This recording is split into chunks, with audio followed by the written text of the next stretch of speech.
Muy bien, muy buenos días, tardes o noches, estimados alumnos. Vamos a empezar entonces con la clase de hoy. Ahora nos toca histología del sistema nervioso, parte 2, ¿no? Esta es la penúltima de los temas que vamos a tocar de histología del sistema nervioso. Ahora vamos a ver principalmente las células de sostén, ¿no? O la glía del sistema nervioso, que también se le conoce como neuroglía, ¿ok? Existen diferentes células que están tanto en el sistema nervioso central como en el sistema nervioso periférico, ¿ok? Entonces vamos a tratar de analizar cada una de estas células y ver, ¿no?, cuáles son sus principales funciones. Demos un vistazo general a las células de sostén del sistema nervioso, tanto del sistema nervioso central como del sistema nervioso periférico. Las funciones son similares, ¿ok? Son similares. Ambas dan soporte, dan protección, apoyan en todo lo que es la nutrición, la reparación de las neuronas, ¿no? Eh, y también, ¿no?, revisten los axones, ¿no? En el sistema nervioso periférico tenemos a las células satélite, ¿no?, que como ven envuelven a la neurona, y a las células de Schwann, ¿no?, que envuelven al axón. Pero similar, también tenemos a los oligodendrocitos que en el sistema nervioso central envuelven al axón, ¿ok? Miren, se parece mucho, ¿no?, a lo que hacen las células de Schwann. Pero también vamos a encontrar astrocitos, ¿no?, que también le dan una protección eh, a las neuronas parecidas a las células satélite, ¿no?, que como ven acá las células satélite, ¿no?, envuelven a las neuronas. También vamos a encontrar las pequeñas microglias, ¿no?, o las microglías, ¿no?, que son células más pequeñitas, que también vamos a hablar de ellas en esta clase. Y las células ependimarias. Aquí están las células ependimarias, que por lo general solamente están, ¿no?, en una sola fila, ¿no?, un tejido de una sola capa de células, ¿ok? Entonces, son estos tipos de células las que vamos a ver, las del sistema nervioso central, pero los sistemas nervioso periférico. Pero como les comento, ¿no?, sus funciones son similares, ¿ok? Son similares, aunque en estructura podrían ser un poco diferentes, pero cumplen funciones similares. Adentrándonos un poco más dentro del sistema nervioso periférico, vamos a encontrar a la neuroglía periférica. Y como mencionamos, ¿no?, los principales actores son las células de Schwann, que como pueden ver, producen la vaina mielina, que es la que envuelve al axón. Vamos a profundizar un poco más sobre las células de Schwann en las siguientes diapositivas, ¿no? Pero vamos viendo, ¿no?, cuál es la función de estas células. Pero también vamos a encontrar a las células satélite, que como ven, envuelven a las neuronas, pero ya en la periferia tienen que recordar la palabra clave ganglios, ¿ok? Ganglios. Entonces, las células satélites rodean a los somas, ya saben ya a qué me refiero cuando digo soma, ¿no? A los somas de las neuronas, ¿no?, en los ganglios, ¿ok? En los ganglios neuronales, porque eso es lo que se refiere más en el sistema periférico. Pero también vamos a encontrar otro tipo de células un poco más especializadas, ¿no?, como la teloglia, que está asociada con las placas motoras, las entéricas, que vamos a ver una diapositiva más adelante, que está relacionado con el tubo digestivo, pero también estas células de acá, que son las células de Müller, que vimos, ¿no?, que se encuentran en la retina, ¿ok? Son las células de la glía, pero de la retina, ¿ok? Entonces, estas células, todas las células que estamos mencionando ahora, justamente son los que dan soporte estructural, soporte metabólico, ¿no?, a todas las neuronas periféricas. Aseguran que la conducción sea eficiente. ¿La conducción de qué? Del impulso nervioso. Y como ya se mencionó, participan en la reparación y regeneración del tejido nervioso, porque las neuronas solas no pueden autorrepararse, ellas no pueden autorregenerarse porque se han especializado, ¿no?, en la transmisión de información, ¿ok? Por eso, las células de la glía o la neuroglía son muy importantes, porque sin ellas ocurren muchas patologías de las cuales ya hemos estado comentando en la práctica, ¿ok? ¿No? En todas las prácticas estamos viendo las principales patologías, pero justamente es porque a veces hay defectos, ¿no?, que podrían ser cromosómicos, ¿no?, por herencia, o podría ser incluso por infecciones, ¿no? Entonces es importante, ¿no?, la glía o la neuroglía en nuestro sistema nervioso. Entonces vamos a ver cómo se forman principalmente las células de Schwann, que son las que forman a su vez la vaina de mielina. Como vimos en embriología del sistema nervioso, existen las células de la cresta neural, ¿ok? Y ya en embriología habíamos comentado del factor de transcripción SOX10. Este factor de transcripción es el que ayuda a diferenciar a estas células, ¿no?, neurales de la cresta neural, ¿no?, en las células progenitoras, ¿no?, de las células de Schwann. Luego tenemos células de Schwann inmaduras y, como ven, el factor de transcripción está en todos los procesos, ¿no?, hasta llegar a la célula de Schwann ya desarrollada, que también ya envuelve al axón, ¿no? Este proceso lo vamos a ver en la siguiente diapositiva, pero es importante que recuerden sobre todo esta parte, ¿no?, el factor de transcripción SOX10, que es el más importante. Todos estos ya los vimos, ¿no?, en embriología del sistema nervioso. No los vamos a ver ahora, pero sí necesito que recuerden este factor de transcripción, que es el principal para el desarrollo de las células de Schwann. Una vez que ya tenemos, ¿no?, nuestras células de Schwann, ¿cómo se forma, ¿no?, la vaina de mielina, o cómo inicia este proceso de mielinización? Y este gráfico nos va a ayudar a entender muy bien cómo es este proceso.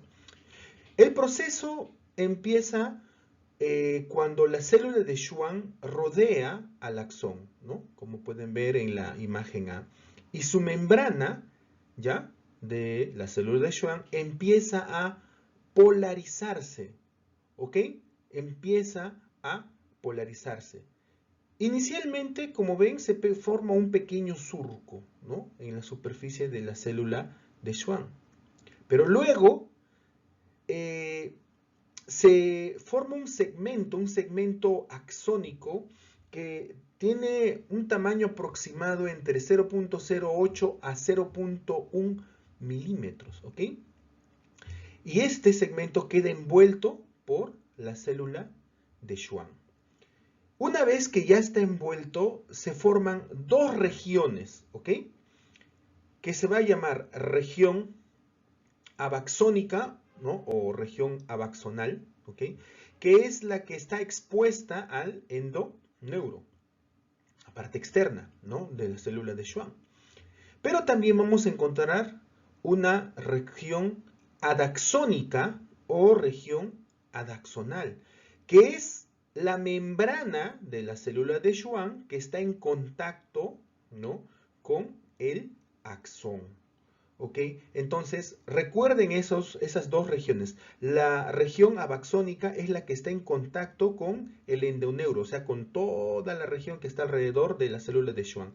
Y la membrana que está en contacto con el axón es la región adaxónica o adaxonal. ¿Ok?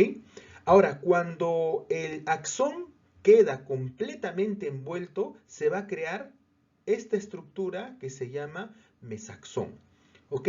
Que es una membrana doble, ¿no? Que conecta tanto a la parte de la región abaxónica como la región adaxónica, ¿ok? A esa estructura se le va a llamar mesaxón, ¿ok? Entonces, luego de que ya se forma esta primera estructura, la vaina de mielina empieza a pasar por un proceso de compactación. Porque si ven las capas del mesaxón, ¿no? Que acaba de formarse, empiezan a enrollarse concéntricamente alrededor del axón.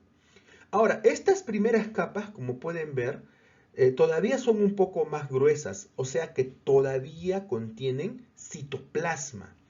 Pero a medida que esto se va a ir enrollando, este citoplasma se va a ir extrayendo. Es como si estuviera exprimiéndose, ¿no? El citoplasma conforme el mesaxón sigue enrollándose hasta llegar a la estructura final de la vaina de mielina.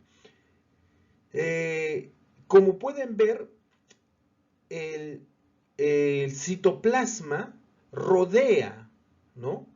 a la membrana final de la vaina mielina, porque como se comentó, todo el citoplasma ha sido prácticamente exprimido, ¿no? Y las membranas del mesaxón, ¿ok? Se compactan y forman precisamente la vaina de mielina compacta. Con la expresión posterior de estas proteínas, que son proteínas de transmembrana, ¿ok? Las proteínas, por ejemplo, la proteína 0, ¿ya? Y la proteína periférica de la mielina 22, o sea, PMP 22, y también la proteína básica de mielina, son las que van a ayudar precisamente a esta compactación, ¿ok? Porque como pueden ver, son estructuras, ¿no? Que atraviesan la membrana citoplasmática y ayudan, ¿no? A mantener la estructura de la vaina de mielina en este tipo de anillo concéntrico, ¿no? Y si no, y si hubiera un defecto, ¿no? En alguna de estas proteínas es donde ocurren algunas patologías, ¿ok? Entonces, la expresión de las proteínas, la proteína 0, la proteína periférica de la mielina 22 y la proteína básica de mielina son las que ayudan entonces en el proceso de compactación, ¿ok? No vayan a olvidar a eso. El espesor de la vaina de mielina, ¿ok? No está determinado por el axón, ¿ok? Y es importante comprender esto. El espesor de la vaina de mielina, ¿ok? No está determinado por la célula de Schwann, ¿ok? Este espesor, ¿no? Acá vemos, por ejemplo, la vaina de mielina utilizando un microscopio electrónico, ¿no? Porque eso no lo vamos a poder ver si no es con un microscopio de este tipo, ¿no? Y como vemos cómo se ha formado la vaina de mielina, ¿no? Y aquí vemos claramente, ¿no? esta estructura concéntrica, ¿no? Con los anillos. Y este de acá es el axón. Ahora, si no está determinado por las células de Schwann, ¿por quién está determinado? Entonces, el espesor de esta vaina de mielina está determinado por el diámetro del axón. ¿Okay? Es el diámetro del axón el que determina, ¿no?, el grosor de, o el espesor de la vaina de mielina, porque la mielinización es un proceso de comunicación intercelular, ¿ok? Porque el axón es el que interactúa con las células de Schwann. Y es por eso que envía, ¿no?, un factor de crecimiento, que es el factor de crecimiento neuregulina, ¿no? O NGR1. La neuregulina es el que regula el espesor de la vaina mielina. ¿Y dónde se expresa o dónde está la neuregulina? Está en el axolema del axón, ¿ok? Y es el que actúa sobre la célula de Schwann, ¿ya? Entonces, no es que la célula de Schwann, ¿no?, determina cuál va a ser su grosor. Es que el factor de crecimiento neuregulina, ¿no?, o NGR1, que está en el axolema del axón, ¿ok?, es el que al interactuar sobre la superficie del axón en contacto con la célula de Schwann, determina el espesor de la vaina de mielina. ¿Ok? Perfecto. Otra de las cosas que tenemos que conocer son los nódulos o nodos de Rambier. La vaina de mielina, como pueden ver, está segmentada, ¿no? Como que tiene una especie de grietas o segmentos secuenciales, ¿no?, alrededor de todo el axón. Esto simplemente significa que es el punto de unión entre dos células de Schwann adyacentes, ¿ok? Y en este punto de unión, ¿no?, es donde se va a denominar, ¿no?, nodo de Rambier, porque de aquí es donde se ocurren estos saltos, ¿no?, en el impulso nervioso, y es donde empieza, ¿no?, la despolarización, ¿ok? Lo que significa, ¿no?, que cada célula de Schwann, ¿no?, es un nódulo de Rambier entre otro nódulo de Rambier. O sea, entre dos nódulos de Rambier está una célula de Schwann. ¿Ok? No es que una célula de Schwann tiene varios nódulos de Rambier. ¿Ok? No se confundan con eso. Es que entre cada nódulo de Rambier hay una célula de Schwann. ¿Ok? Los nódulos de Rambier también van a permitir la regeneración del impulso, ¿no?, nervioso. ¿Ok? ¿Por qué? Porque la mayor cantidad de canales de sodio, ¿ok?, están justamente, ¿no?, a la altura de los nodos de Rambier, lo que activa, ¿no?, a través de este voltaje del sistema nervioso, ¿no?, el impulso, ¿ok?, la despolarización. Esto, como mencioné en clases anteriores, lo vamos a explorar muy a fondo en la fisiología. Acá simplemente nos interesa saber un poco más sobre la histología. Ahora, ¿de qué está compuesto entonces la vaina de mielina? ¿No? ¿Qué es lo que estamos viendo acá en estos tejidos? ¿Qué es lo que se ve principalmente?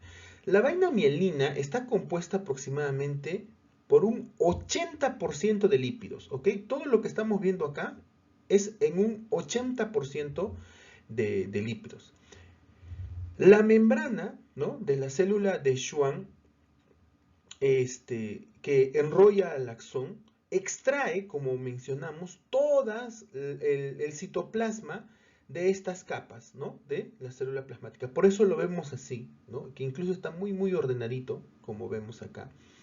Pero existe pequeñas cantidades de citoplasma que se pueden observar en varios sitios, ¿no?, en el collar interno, como podemos ver, ¿no?, acá, lo que se ve en esa flecha.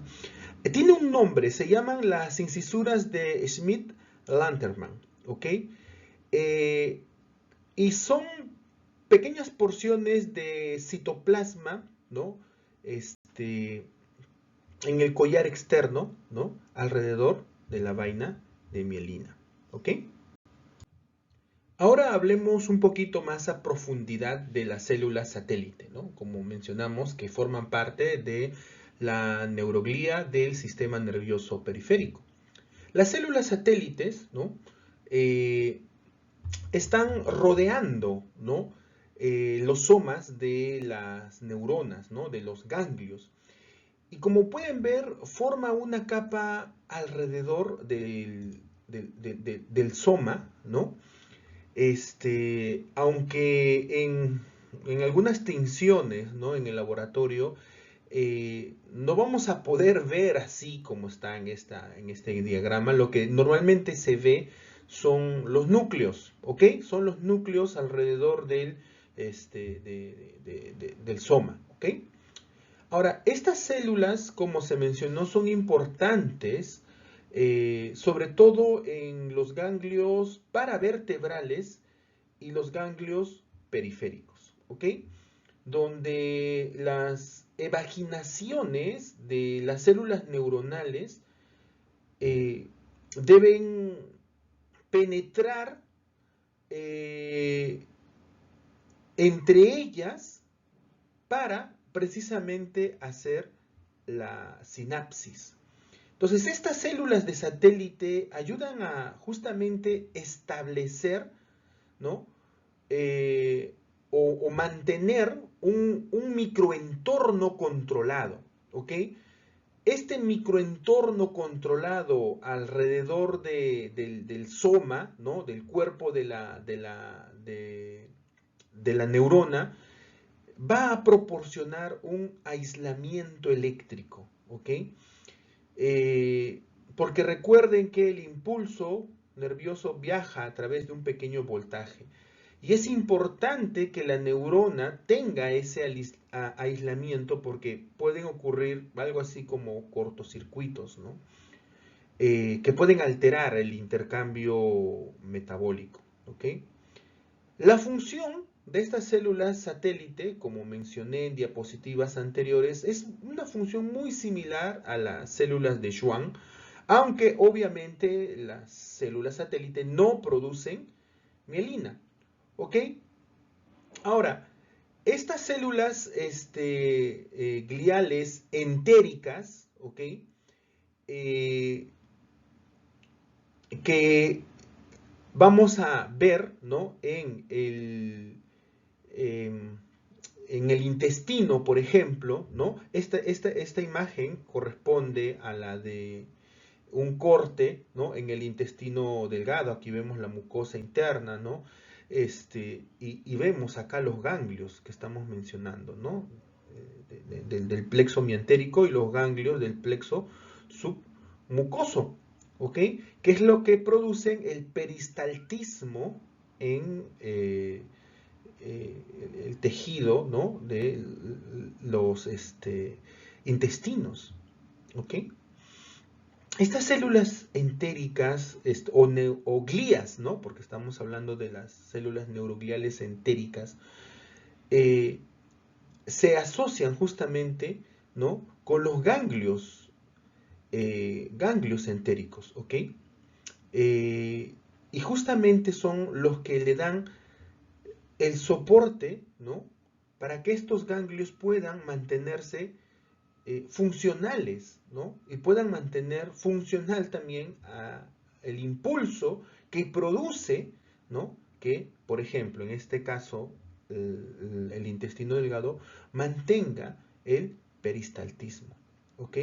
Entonces, funcionalmente, ya las glías entéricas o las células neurogliales entéricas son similares a los astrocitos, ¿ok? Son similares, o sea, dan soporte, están dando nutrición a los nervios, a los ganglios, protección, ¿no? Aislamiento, pero también, ¿no? Sobre todo en las zonas entéricas, podrían tener un papel, ¿no? En la coordinación del sistema inmunitario, ¿no? Sobre todo en el intestino. Entonces, es importante reconocer siempre la función de estas células, ¿no? Las células satélite y las células neurogliales entéricas. Llegamos entonces a la glía central o la neuroglía central, donde vamos a encontrar a las células que son más conocidas, ¿no? En el entorno de la histología del sistema nervioso. Porque aquí vamos a encontrar células como los astrocitos, ¿no? Que tienen una morfología bastante heterogénea, ¿no? Por eso de ahí sale su nombre, que es los que dan soporte físico y metabólico a las neuronas del sistema nervioso.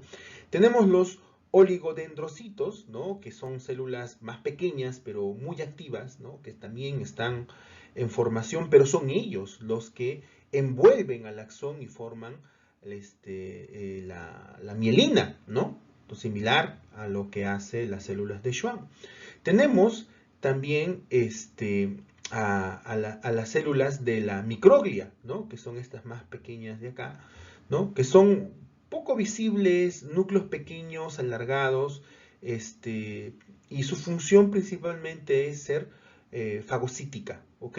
Una función fagocítica. Y vemos acá una capa unicelular, ¿no? Una capa unicelular de los ependimocitos, ¿ok? Que son células cilíndricas que van a revestir justamente los ventrículos del cerebro, ¿ok? Y los conductos de la médula espinal, o sea, el tercer ventrículo y todo eso que hemos visto en anatomía del sistema nervioso, ¿ok? Ese espacio, entre comillas, hueco, ¿no? La parte que separa, ¿no? Todo el tejido nervioso de la sustancia blanca y gris de ese espacio dentro del encéfalo, ¿no? Con el ventrículo, es esta pequeña lámina unicelular llamada epéndimo, ¿no? Formada por células llamadas ependimocitos, ¿ok? Vamos a adentrar un poquito más en estas células, pero esta estructura, así como la vemos, nos permite entender cómo está estructurado, ¿no? La glía o la neuroglía del sistema nervioso central. Esta es una imagen muy didáctica, ¿no? Que quería colocar, ¿no? Para que ustedes puedan entender de lo que vamos a hablar en las siguientes diapositivas. Empezamos entonces con los astrocitos, ¿ok? Los astrocitos forman parte de las células de la glía del sistema nervioso central y forman una red de células bien grande que comunica las neuronas y justamente ayudan a dar soporte y sustento para todas las actividades neuronales, ¿ok? Existen dos tipos de astrocitos, los protoplasmáticos y los fibrosos. Los protoplasmáticos se encuentran en la sustancia gris, ¿ok? Y sus evaginaciones son un poco más cortas, pero muy ramificadas, ¿ok? Y los fibrosos se encuentran en la sustancia blanca, ¿ok? Y tienen menos evaginaciones y son relativamente más cortas, ¿ok? Por favor, diferencien eso que puede venir en el examen. Ahora, ¿y cuáles son sus funciones? Como venimos repitiendo ya desde las primeras diapositivas, primero está el soporte físico y metabólico. Porque como pueden ver, proporcionan una especie de andamiaje para las neuronas, ¿no? Sobre todo en el desarrollo del encéfalo, como se vio en parte en el desarrollo del sistema nervioso en embriología, ¿no? Pero también contribuyen al movimiento de metabolitos y desechos en su entorno, porque como ven, sus ramificaciones envuelven, ¿no?, a las estructuras de la neurona, como vemos acá, ¿no?, envuelven al axón y a la mielina, ¿no?, pero también a el vaso sanguíneo y permiten justamente el movimiento de estos metabolitos, ¿no?, de un lado a otro, y de desechos también hacia el vaso sanguíneo, ¿no? Desechos que posteriormente van a ser, ¿no?, procesados en el hígado o en el riñón, ¿no? También tienen, como se mencionó, una función como barreras o protectores, ¿no? Porque mantienen uniones estrechas con estos capilares, ¿no? Y forman esto que se llama la barrera hematoencefálica. La barrera hematoencefálica es muy importante porque justamente hace que muchas bacterias, ¿no?, algunos tipos de virus, algunos tipos de parásitos que puedan ingresar al torrente sanguíneo, no ingresan al sistema nervioso. Ojo, no estoy diciendo que nunca ingresa ningún tipo de estos tipos de patologías, ¿no? Si no, nunca nos enfermaríamos de nada a nivel del sistema nervioso. Pero la mayoría, ¿no?, de estas patologías, incluso algunos medicamentos, no atraviesan o no pueden atravesar la barrera hematoencefálica gracias a la función de estos astrocitos, ¿no?, que impiden el paso, ¿no?, de esos agentes que podrían ser dañinos, ¿no? Como ven, también protegen o proveen una especie de cubierta para las regiones que podrían incluso hasta estar desnudas, ¿no?, de los axones mielinizados. Y también van a confinar neurotransmisores, ¿no?, en las hendiduras sinápticas, porque eliminan el exceso, ¿no?, de estos neurotransmisores por un proceso llamado pinocitosis, ¿ok? La eliminación del exceso se llama pinocitosis. También tienen una función importante en la regulación de potasio, ¿ok? Porque estos astrocitos van a modular las actividades regulando justamente la concentración de potasio en el espacio extracelular, ¿no?, del encéfalo. Ahora, la membrana plasmática de este astrocito contiene también bombas y canales de potasio, que son los que, como se menciona, van a ser las que van a mediar la transferencia de estos iones de potasio, que como ustedes saben son muy importantes para la neurotransmisión, potenciales de acción. Finalmente también están involucrados en el mantenimiento justamente de la barrera hematoencefálica, porque los astrocitos protoplasmáticos en la superficie del encéfalo, pero también en la médula espinal, extienden sus evaginaciones hacia la lámina basal de la pía madre, ¿no?, y forman lo que se llama, lo que se vio en anatomía, la membrana limitante glial. ¿Ok? Entonces es importante tener todo eso en cuenta para que entendamos muy bien la importante función de los astrocitos. Otra de las células de la glía o de la neuroglía central son los oligodendrocitos. Los oligodendrocitos son células responsables de la producción y mantenimiento de mielina dentro del sistema nervioso central. Porque ya vimos que el del periférico es las células de Schwann. Ahora, estos oligodendrocitos son células pequeñas, ¿ok? Que tienen unas evaginaciones relativamente escasas en comparación con, por ejemplo, los astrocitos, ¿ok? Que tienen muchas más evaginaciones. Y por lo general están alineados, ¿no? O forman hileras, ¿no? Entre los axones, ¿ok? Cada oligodendrocito puede mielinizar más de un axón, ¿ok? Obviamente el único requisito es que estos axones estén cerca al oligodendrocito, pero es una diferencia importante. Recuerdan que cada célula de Schwann mielinizaba a un solo axón, ¿ok? Mientras que el oligodendrocito no, ¿ok? Cada oligodendrocito puede mielinizar más de una célula de Schwann, ¿no? Que se encuentre cercana a este oligodendrocito. Y esto ayuda a mejorar un poco incluso la eficiencia de las señales en el sistema nervioso central. Ahora, el proceso de mielinización en el sistema nervioso central es un poco más complejo que en el sistema nervioso periférico, porque los oligodendrocitos emiten prolongaciones con forma de lengüetas, ¿no? Como vemos acá, que son estas lengüetas las que se enrollan alrededor del segmento del axón para formar este segmento internodular, ¿no? Porque aquí vemos los nodos de Ranvier también, ¿no? De mielina.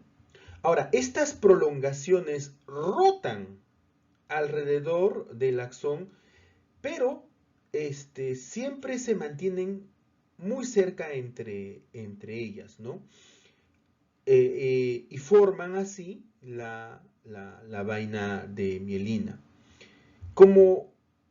Como mencioné, existen algunas diferencias importantes entre la vaina de mielina del sistema nervioso central y el periférico, porque los oligodendrocitos del sistema nervioso central expresan algunas proteínas específicas, ¿ok? De mielina, como la PLP, ¿no? O proteína proteolipídica, o la MOG, que es la glucoproteína de mielina oligodendrocito, y también la OMGP, que es la glucoproteína oligodendrocito mielina. Ahora, estas son diferentes a las que mencionamos, o las proteínas mencionadas en las células de Schwann, ¿sí? Aunque tienen funciones parecidas, ¿ok? Pero no son de la misma estructura, ¿ok? Y es importante tener siempre eso en cuenta, porque el oligodendrocito, ¿ya? Tiene una estructura relativamente diferente a la de las células de Schwann. La vaina mielina el sistema nervioso central va a presentar mucho menos incisuras, recuerdan, en ese tejido que vimos de la vaina de mielina en las células de Schwann, ¿no? De los anillos concéntricos, había como unos pequeños espacios, ¿no? Que todavía tenían citoplasma, que se llamaban las incisuras de Schmidt-Lantermann. En los oligodendrocitos son muy escasos, incluso casi se podría decir que no hay, ¿no? No tienen esas incisuras, ¿no? No tienen tampoco tienen una lámina externa. Y es por eso que también sus nodos de Ranvier son mucho más grandes, ¿ok? Pero eso es una pequeña ventaja porque la conducción saltatoria, ¿no? Del impulso nervioso es un poquito más eficaz. Entonces, la principal función de los oligodendrocitos sería la producción y mantenimiento de la vaina de mielina. que como ya se mencionó, esta aísla los axones, mejora la velocidad y la eficiencia de los impulsos nerviosos. Y finalmente es un proceso que va a ayudar, ¿no?, a mejorar la señalización, ¿no?, del impulso del sistema nervioso, facilitando la comunicación entre neuronas. Otra célula que mencionamos también, ¿no?, en las diapositivas anteriores fue la microglia. La microglia es una célula fagocítica, ¿ok? Es muy importante en el sistema nervioso central, y forma parte aproximadamente del 5% de todas las células de la glía, ya en un adulto desarrollado. Estas células morfológicamente son células pequeñitas, ¿ok? Y con unos núcleos bastante alargados, ¿ok? Y cuando ustedes puedan verlo, esto sí lo van a poder ver en el microscopio. Y es importante, por favor, que las diferencien, porque parte de la práctica que estamos realizando, ¿no?, es que ustedes justamente puedan identificar, ¿no?, los diferentes tipos de células en los tejidos que están viendo, ¿no?, en el microscopio, ¿no? Entonces, estas microglias o microglías son tienen evaginaciones cortas, ¿ya? Que están en muchos casos enroscadas, ¿no? Tienen muchas púas, ¿no?, como pueden ver acá en su superficie, y justamente esta estructura es lo que le va a permitir interactuar de forma más eficiente con su entorno, porque la función principal de la microglía es fagocitar y eliminar agentes como bacterias, ¿ok?, o células que ya están lesionadas, ¿no?, o detritos celulares, ¿no? Entonces, como ven, tiene un papel muy, muy, muy importante en la defensa del sistema nervioso central, ¿ok?, contra microorganismos invasores, incluso células neoplásicas, ¿ok? La microglia es la encargada de eliminar, fagocitar a las células, ¿no?, ya que están alteradas, ¿no? También median reacciones inmunitarias, ¿no? Por ejemplo, está muy relacionado con el dolor crónico, ¿no? Y fagocitan zonas que podrían estar lesionadas, por ejemplo, después de un traumatismo o después de una patología en el cerebro, ¿no?, de una encefalitis por algún virus, ¿no?, o algún tipo de parásito, ¿no? Y es un estado bastante conocido, ¿no?, de la microglia. Ahora, ¿de dónde se originan? Se originan de las células progenitoras de los granulocitos, ¿ok? Aunque eso lo vimos un poco más a profundidad en embriología.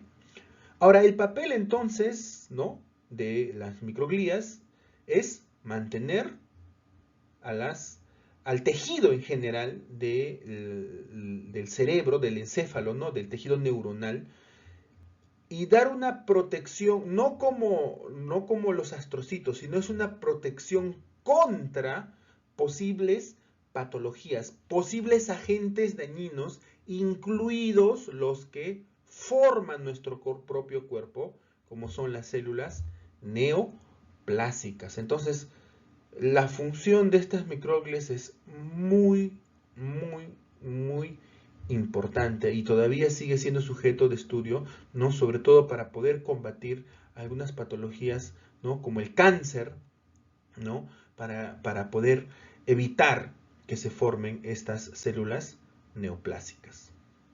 Como ya habíamos mencionado, ¿no?, vamos a ver también a los ependimocitos, ¿no?, que es un tejido unicelular, ¿no? Acá, por ejemplo, estamos viendo un corte en la médula espinal y al medio este pequeño círculo, después de hacerle un gran aumento, vemos acá los, la capa, ¿no?, de ependimocitos. Y esta de acá en realidad es la superficie, ¿no?, del ependimocito, cómo se ve la superficie del ependimocito, pero esto ya es pues en un microscopio electrónico, ¿no?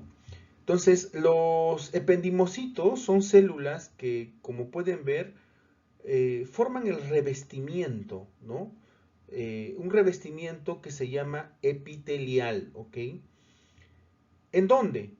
En los ventrículos del encéfalo o como en esta imagen que vemos acá en el conducto espinal. Como ven, están formados solo de una sola capa, ¿no?, de células cilíndricas o cúbicas, ¿no? Y están bien unidas por un complejo, ¿no?, un complejo de unión, ¿no?, en sus superficies, ¿no? Aunque, como pueden ver, carecen de una lámina basal.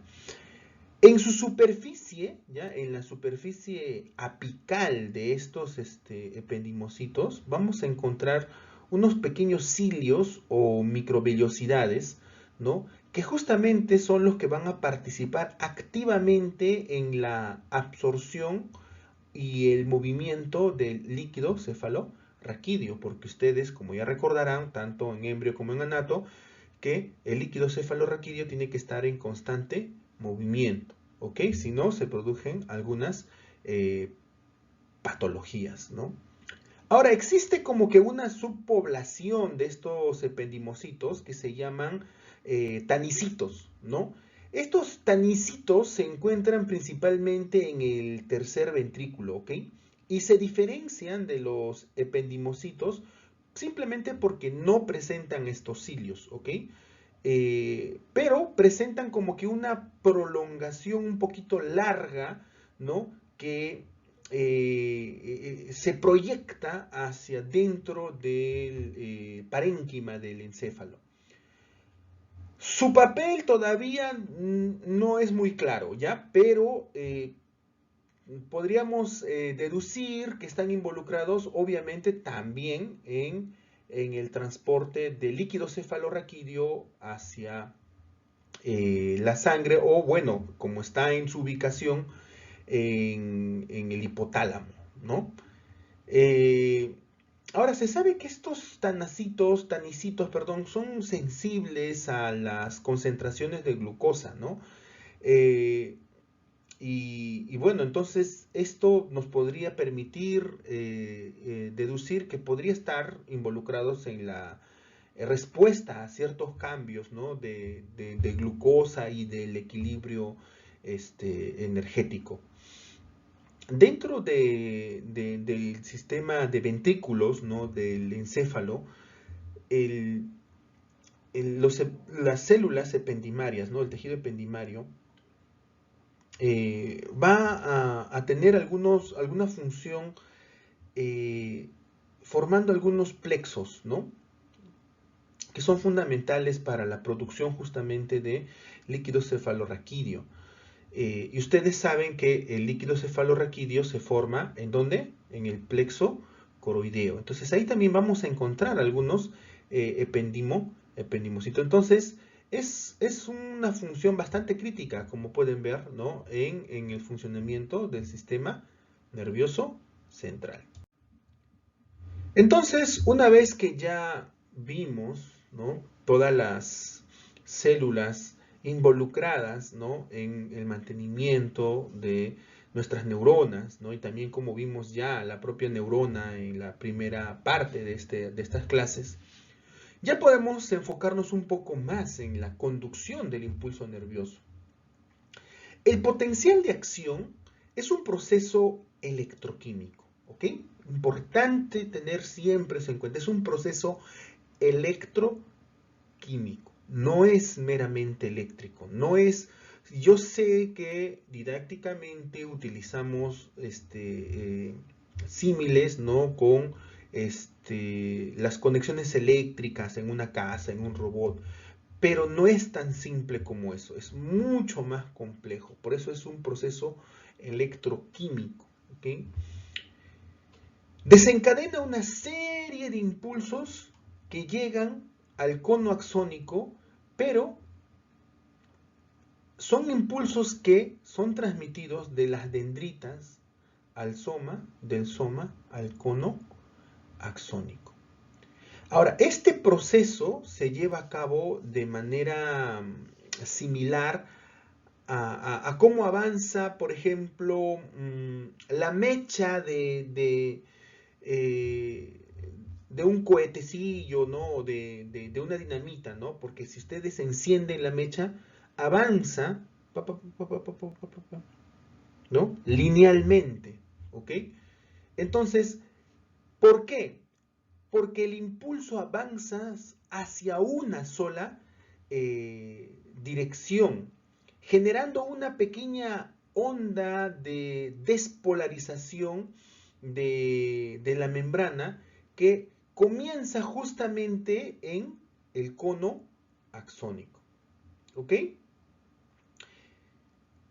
En respuesta a este estímulo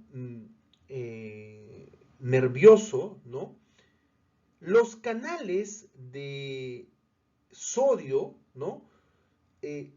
Que son activados por voltaje se abren, ¿ok? Y permiten justamente la entrada de sodio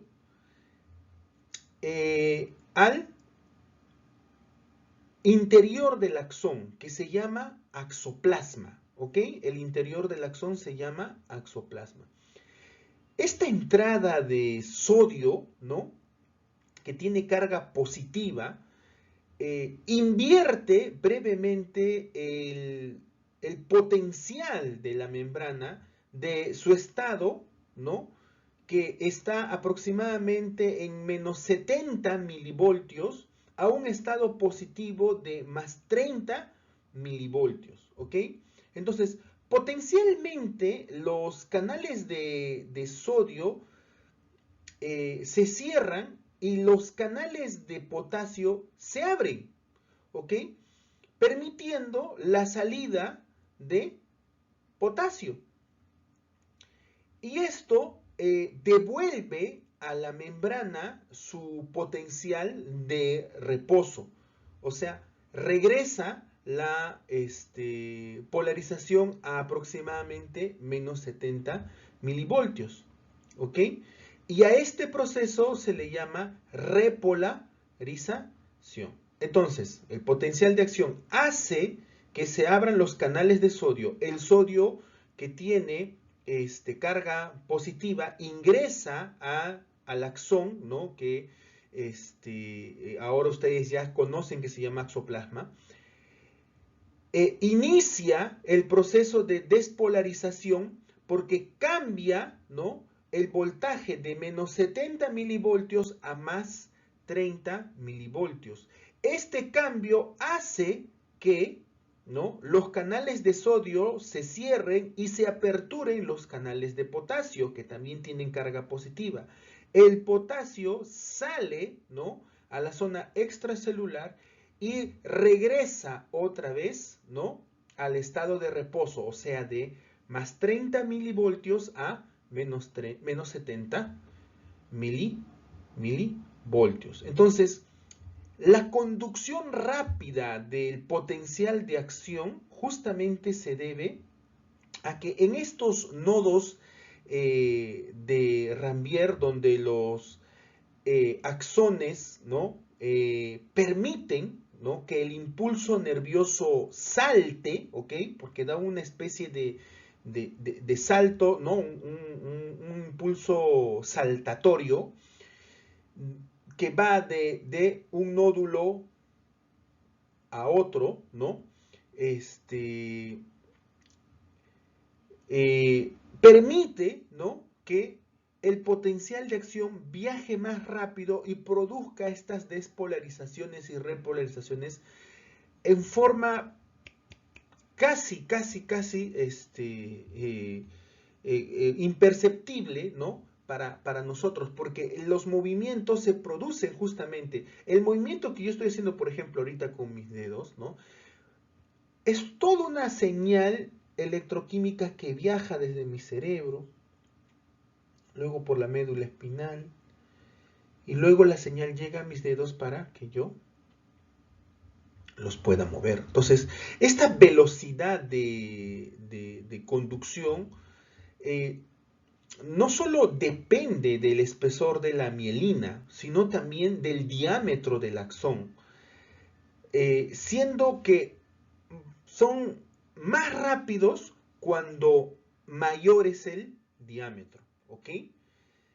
En contraste, en los axones que no están mielinizados, ¿no? Los canales de sodio y potasio se distribuyen a lo largo de toda la fibra y el impulso se desplaza más como una onda, ¿no? Una onda continua de inversión de voltaje en el axón y es mucho más lento, ¿ok? Entonces, también es importante ver el origen de las células de este tejido nervioso, aunque esto simplemente vamos a darle una vista súper rápida porque esto ya lo vimos a profundidad en el sistema nervioso en el curso de embriología, ¿no? Embriología del sistema nervioso, ¿no? Entonces, sabemos que las neuronas del sistema nervioso central eh, la mayoría, porque algunas no, la mayoría derivan de las células neuroectodérmicas del tubo neural, ¿no? Todo derivaba a partir del tubo neural, ¿no? Como, por ejemplo, los oligodendrocitos, ¿no?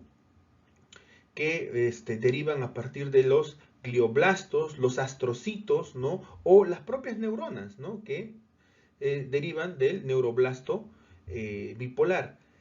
Solo la microglia, ¿no? Es la que deriva de la célula mesenquimatosa, ¿ok?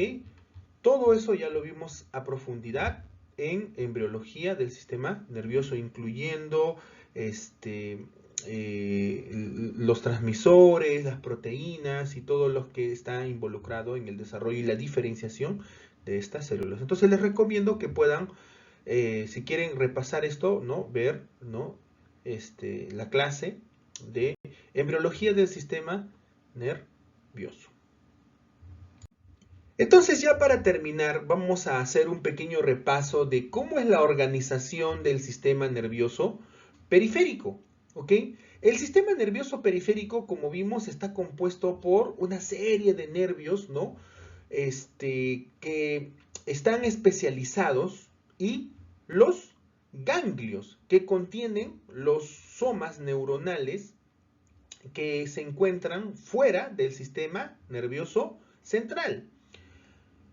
Un nervio periférico es un haz de fibras nerviosas que están juntas, ¿no? Y están unidas por un tejido conjuntivo. Todos estos nervios transportan información sensitiva y motora. ¿En dónde? Entre los órganos y el tejido del cuerpo. Entonces, esa información, ¿no? Permite la comunicación entre los órganos del cuerpo, entre la médula espinal y el encéfalo. El término per se de fibra nerviosa, ¿ya? Puede referirse solo a un axón, a los axones, ¿ya? Que obviamente incluye a las vainas de mielina y a las células de Schwann, o puede referirse también solo a un axón, ¿ok? Sin la vaina mielina, sin la célula de Schwann. Pero es el término, ¿ok? Fibra nerviosa, ¿ok? Entonces es indistintamente a si se refiere a todo el conjunto o a solamente el axón, ¿ok? Entonces es importante entender esa diferencia entre la terminología, ¿ok? Porque algunos dicen, fibra nerviosa se refiere a solo el axón. No necesariamente, también puede referirse al axón con todas las estructuras alrededor. Los somas de los nervios periféricos pueden estar dentro del sistema nervioso central. Es importante entender eso, o sea, recuerden, el soma es el cuerpo de la neurona. O sea, el cuerpo de la neurona podría estar en la médula espinal, por ejemplo, y la médula espinal forma parte del sistema nervioso central. Y son los axones los que forman parte del sistema nervioso periférico. Pero también los somas pueden estar por fuera, ¿no? En los que llamamos ganglios periféricos, ¿ok?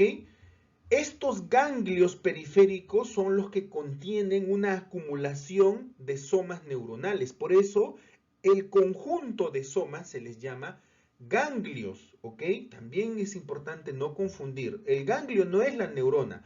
El conjunto de neuronas en el sistema nervioso periférico es lo que forma los ganglios periféricos, ¿ok?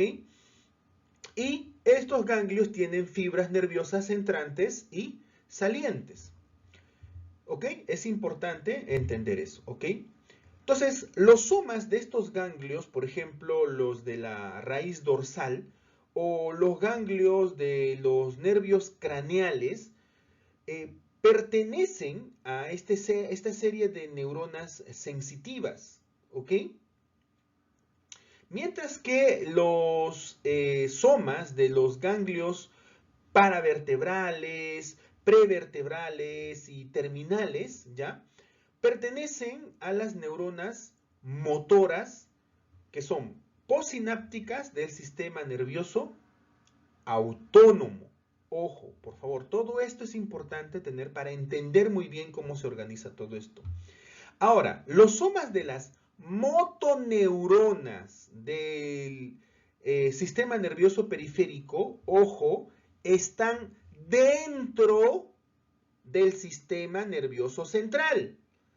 Repito, los somas, ¿no?, de las motoneuronas del sistema nervioso periférico están dentro del sistema nervioso central. Lo que está en el sistema nervioso periférico no es el soma, o sea, no son el conjunto de cuerpos de la neurona, son sus axones los que están por fuera en el sistema nervioso periférico. Por eso algunos se confunden, pero no entiendo, acá a veces hablan del sistema nervioso central, a veces hablan del sistema nervioso, porque hay que entender cómo está organizado todo el sistema, ¿ok? Sobre todo las motoneuronas, sus somas están específicamente en el cerebro, en el encéfalo, ¿no? Pero también están en el tronco espinal y también pueden estar en la médula espinal. Y como menciono, son sus axones los que discurren a través de los nervios periféricos hasta, por ejemplo, el músculo esquelético, ¿ok? Ahora, por otro lado, los somas de las neuronas sensitivas también están ubicados por fuera, ¿no?, del sistema nervioso central, ¿ok? Ojo, los somas de las neuronas sensitivas están ubicados en los ganglios que están por fuera del sistema nervioso central, aunque están muy cerca al sistema nervioso central, ¿ok?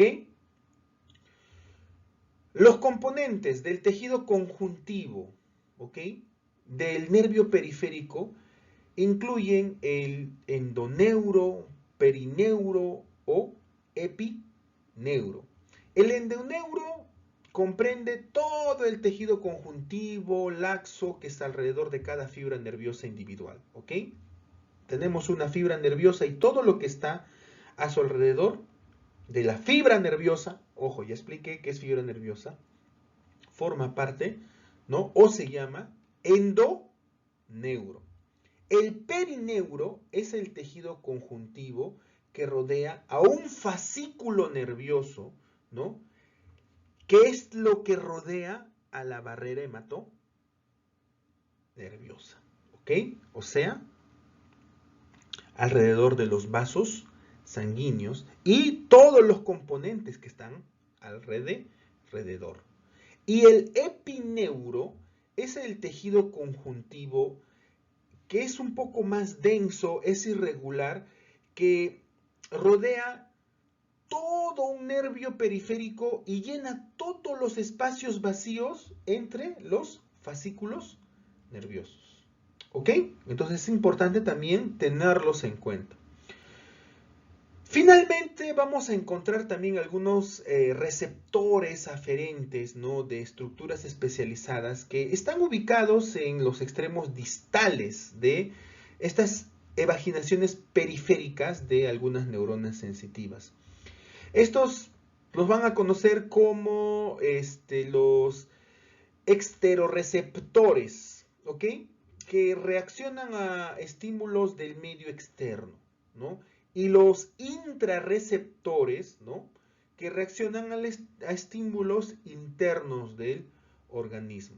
Y los que ustedes ya conocen, los propioreceptores, que perciben la posición corporal y el tono, movimiento muscular. Entonces, es importante. Los exteroreceptores, ¿no?, del exterior, que por ejemplo están en la piel. Los intrarreceptores, ¿no?, que detectan, ¿no?, sensaciones internas, como un dolor interno, ¿no?, te duele el abdomen, bueno, el intestino, el estómago. Y los propios receptores, ¿no?, que me permiten saber si estoy de pie, estoy echado, la ubicación, dónde está mi mano, está arriba, está abajo, ¿no?, posición corporal, tono, movimiento muscular, ¿ok? Muy importante entender entonces cómo se organiza todo eso. Muy bien, entonces, habiendo ya revisado todo esto, es importante, por favor, que ustedes traten de diferenciar muchas de estas células que sí se pueden ver, ¿no?, en el microscopio, ¿no? Los tejidos que estamos repartiendo, porque ustedes ven que les hemos proporcionado absolutamente todos los tejidos del sistema nervioso en las láminas que ustedes ya poseen en los microscopios. Entonces, por favor, en todos los aumentos posibles, reconozcan todas las células que estamos viendo, sobre todo los de esta clase. Entonces, damos por terminada la clase de hoy. Muchas gracias, nos vemos en la siguiente clase.